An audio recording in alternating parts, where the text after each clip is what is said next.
જીસીઆરટીની 12મા ધોરણના ઇતિહાસના પુસ્તકનું પ્રકરણ 1 પૂર્વભૂમિકા અને અર્વાચીન ભારતના ઇતિહાસની આધાર સામગ્રીમાંથી વન-લાઇનર પ્રશ્નો અને તેના ઉત્તરો ફેક્ટ્સ અને સમજૂતી સાથે. ઇતિહાસ જાણવા માટે શાને અનિવાર્ય ગણવામાં આવે છે? સાચો જવાબ છે દસ્તાવેજો.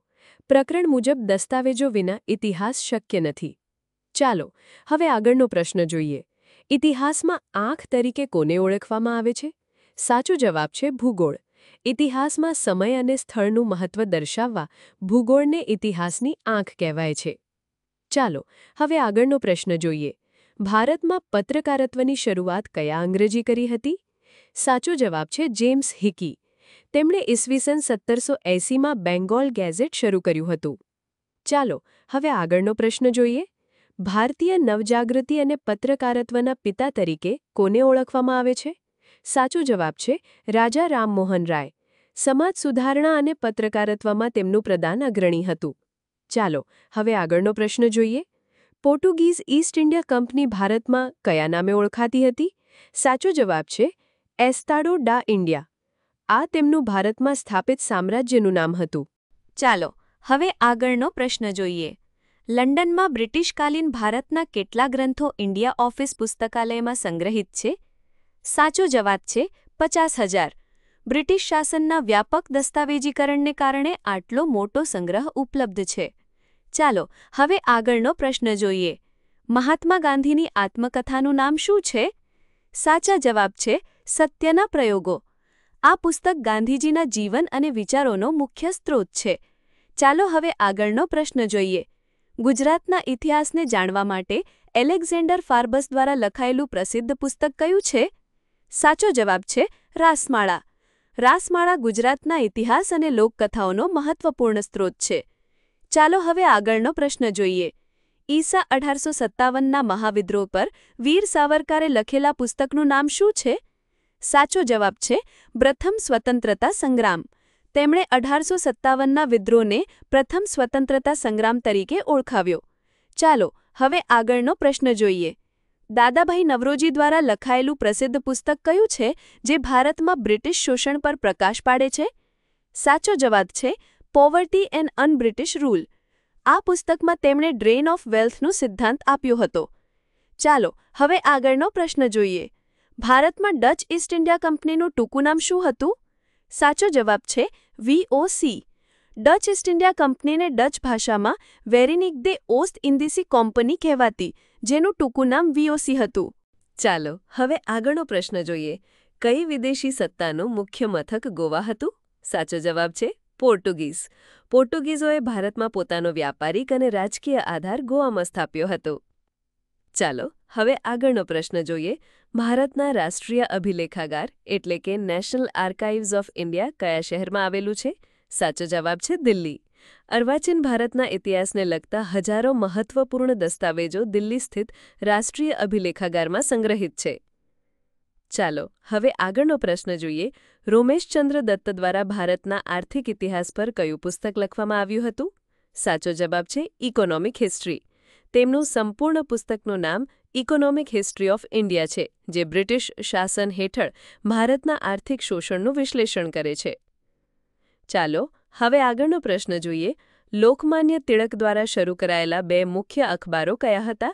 સાચો જવાબ છે મરાઠા, કેસરી. આ બંને અખબારોએ ભારતીય રાષ્ટ્રવાદી ભાવનાઓને વેગ આપવામાં અને બ્રિટિશ નીતિઓની ટીકા કરવામાં મહત્વપૂર્ણ ભૂમિકા ભજવી હતી. ચાલો હવે આગળનો પ્રશ્ન જોઈએ. એની બેસન્ટ દ્વારા કયા બે અખબારો ચલાવવામાં આવતા હતા? સાચો જવાબ છે ન્યૂ ઇન્ડિયા, કોમનવેલ્થ. એની બેસન્ટ ભારતીય સ્વતંત્રતા સંગ્રામના એક મહત્વપૂર્ણ નેતા હતા અને તેમણે આ અખબારો દ્વારા હોમ રૂલ ચળવળને વેગ આપ્યો હતો. ચાલો હવે આગળનો પ્રશ્ન જોઈએ. બ્રિટિશરો દ્વારા ભારતમાં કયા વર્ષમાં પોતાની સિક્કા પદ્ધતિ અમલી બનાવવામાં આવી હતી? સાચો જવાબ છે ઈસવીસન 1834.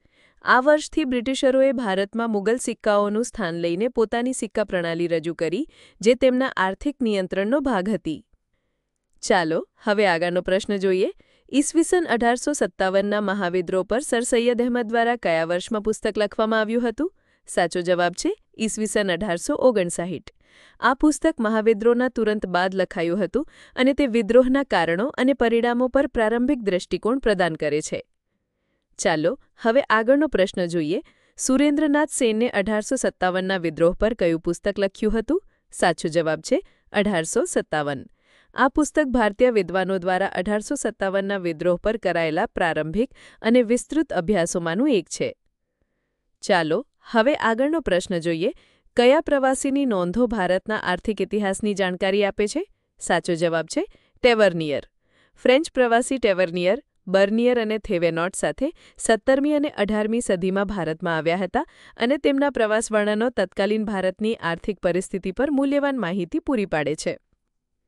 ચાલો હવે આગળનો પ્રશ્ન જોઈએ. ઓક્સફર્ડ હિસ્ટ્રી ઓફ ઇન્ડિયાના લેખક કોણ છે? સાચો જવાબ છે V.A. સ્મિથ. V.A. સ્મિથ એક જાણીતા બ્રિટિશ ઇતિહાસકાર હતા જેમણે ભારતનો વ્યાપક ઇતિહાસ લખ્યો છે. ચાલો હવે આગળનો પ્રશ્ન જોઈએ. ભારતીય બંધારણીય ઇતિહાસ પર કડા બે વિદ્વાનોના ગ્રંથો મહત્વપૂર્ણ છે? સાચો જવાબ છે બેનર્જી, કીથ. A.C. બેનર્જી અને A.B. કીથના કાર્યો ભારતના બંધારણીય વિકાસને સમજવાના મુખ્ય સ્ત્રોતો છે. ચાલો હવે આગળનો પ્રશ્ન જોઈએ. History of Indian National Congress પુસ્તક કોણે લખ્યું છે? સાચો જવાબ છે પટ્ટાભી સીતારામૈયા. આ પુસ્તક ભારતીય રાષ્ટ્રીય કોંગ્રેસના ઇતિહાસ અને સ્વતંત્રતા સંગ્રામમાં તેની ભૂમિકાને વિગતવાર રજૂ કરે છે. ચાલો હવે આગળનો પ્રશ્ન જોઈએ. ફ્રીડમ મૂવમેન્ટ ઓફ ઇન્ડિયાના લેખક કોણ છે? સાચો જવાબ છે ડૉક્ટર તારાચંદ. ડૉક્ટર તારાચંદ ભારતના સ્વતંત્રતા સંગ્રામના ઇતિહાસના પ્રખ્યાત વિદ્વાન હતા. ચાલો હવે આગળનો પ્રશ્ન જોઈએ. ભારતીય વિદ્યાભવનની ઇતિહાસ ગ્રંથ શ્રેણી કયા વિદ્વાનના નેતૃત્વ હેઠળ પ્રકાશિત થઈ છે? સાચો જવાબ છે R.C. મજુમદાર. R.C. મજુમદારના નેતૃત્વ હેઠળ લખાયેલી આ ગ્રંથ શ્રેણી ભારતના ઇતિહાસનો વિસ્તૃત દૃષ્ટિકોણ પૂરો પાડે છે. ચાલો હવે આગળનો પ્રશ્ન જોઈએ. મહાત્મા ગાંધીના અંગત સચિવ જેમની ડાયરી ઐતિહાસિક સ્ત્રોત છે તેમનું નામ શું છે? સાચો જવાબ છે મહાદેવ દેસાઈ. મહાદેવ દેસાઈની ડાયરી ગાંધીજીના દૈનિક જીવન, વિચારો અને સ્વતંત્રતા સંગ્રામની ઘટનાઓ વિશે મૂલ્યવાન આંતરદૃષ્ટિ પ્રદાન કરે છે. ચાલો હવે આગળનો પ્રશ્ન જોઈએ. વાસ્કો દ ગામા ભારતમાં કયા વર્ષમાં આવ્યા હતા? સાચો જવાબ છે ઈસવીસન 1498. આ વર્ષમાં વાસ્કો દ ગામા કાલિકટ બંદરે પહોંચ્યા, જે ભારતમાં યુરોપિયન વ્યાપારીઓના આગમનની શરૂઆત હતી. ચાલો હવે આગળનો પ્રશ્ન જોઈએ. ભારતમાં બ્રિટિશ ઈસ્ટ ઇન્ડિયા કંપનીનું શાસન કયા વર્ષથી શરૂ થયું? સાચો જવાબ છે ઈસવીસન 1757. પ્લાસીના યુદ્ધમાં વિજય બાદ ઈસ્ટ ઇન્ડિયા કંપનીએ ભારતમાં રાજકીય સત્તા સ્થાપી. ચાલો હવે આગળનો પ્રશ્ન જોઈએ. ભારતમાં બ્રિટિશ તાજ એટલે કે બ્રિટિશ ક્રાઉનનું શાસન કયા વર્ષથી શરૂ થયું? સાચો જવાબ છે ઈસવીસન 1858. 1857ના મહાવિદ્રોહ બાદ બ્રિટિશ સરકારે ઈસ્ટ ઇન્ડિયા કંપની પાસેથી ભારતનો વહીવટ સીધો પોતાના હાથમાં લીધો. ચાલો હવે આગળનો પ્રશ્ન જોઈએ. P.E. રોબર્ટ્સ દ્વારા લખાયેલા બ્રિટિશકાલીન ભારત પરના પુસ્તકનું નામ શું છે? સાચો જવાબ છે history of British India. P.E. Roberts એક અન્ય અંગ્રેજ ઇતિહાસકાર હતા જેમણે બ્રિટિશ શાસન હેઠળના ભારતના ઇતિહાસ પર નોંધપાત્ર કાર્ય કર્યું છે. ચાલો હવે આગળનો પ્રશ્ન જોઈએ. અર્વાચીન ભારતના ઇતિહાસમાં બ્રિટિશ ગુલામીનો સમયગાળો આશરે કેટલા વર્ષનો હતો? સાચો જવાબ છે 200 વર્ષ. પ્રકરણમાં ઉલ્લેખ છે કે ભારતે આશરે 200 વર્ષ સુધી બ્રિટિશ શાસન હેઠળ ગુલામી ભોગવી હતી. ચાલો હવે આગળનો પ્રશ્ન જોઈએ. ગોવામાં પોર્ટુગીઝ દસ્તાવેજો કયા વર્ષ સુધીના ઇતિહાસને આવડે છે? સાચો જવાબ છે ઈસવીસન 1963. પોર્ટુગીઝો ભારતમાં 1961 સુધી રહ્યા હતા અને તેમના સંબંધિત દસ્તાવેજો 1963 સુધીના મળી આવે છે. ચાલો હવે આગળનો પ્રશ્ન જોઈએ. F.C. ડનવર્સે લખેલ report on the Portuguese records કયા વર્ષમાં પ્રકાશિત થયો હતો? સાચો જવાબ છે ઈસવીસન 1892. આ રિપોર્ટ પોર્ટુગીઝ ઐતિહાસિક સ્ત્રોતોનો અભ્યાસ કરવા માટે એક મહત્વપૂર્ણ પ્રારંભિક કાર્ય હતું. ચાલો હવે આગળનો પ્રશ્ન જોઈએ. સુરેન્દ્રનાથ સેને કયા સ્થળના દસ્તાવેજો પર અહેવાલ રજૂ કર્યો હતો? સાચો જવાબ છે ગોવા. સુરેન્દ્રનાથ સેને ગોવામાં સંગ્રહિત પોર્ટુગીઝ દસ્તાવેજો પર સંશોધન કરીને અહેવાલો તૈયાર કર્યા હતા. ચાલો હવે આગળનો પ્રશ્ન જોઈએ. ડચ ઈસ્ટ ઇન્ડિયા કંપનીના 8,000થી વધુ દસ્તાવેજો ક્યાંથી મળી આવ્યા હતા? સાચો જવાબ છે કોલંબો.